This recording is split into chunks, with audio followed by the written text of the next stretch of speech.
Hello প্রিয় বন্ধুরা, আজকে বুঝছেন নি আমার আম্মু তো আমার বলছে কয় বাবা তুই তো আজকে ফ্রি আছস, আমার একটু বাজার আছে আমি কই, কিনলে গো আম্মু?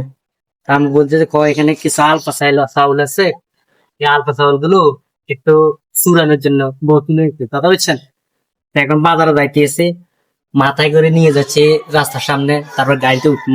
এই যে দেখেন, এই যে ছোট বস্তা আছে না, এই ছোট বস্তার মধ্যে আলপা চাউল গুলো এই যে ঢুকাইছি, এই যে দেখেন পুরাইছি।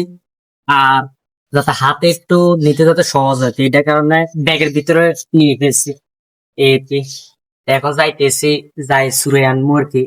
আমি বলছে গুড়ি করার জন্য, গুড়ি করার পরে ফিটাইটা বানাবে এই আর কি। আসলে সবচেয়ে বড় বিষয় হচ্ছে পরিবারের বড় ছেলে হলে সকল কাজ করতে হয়, এটাই স্বাভাবিক ভাই।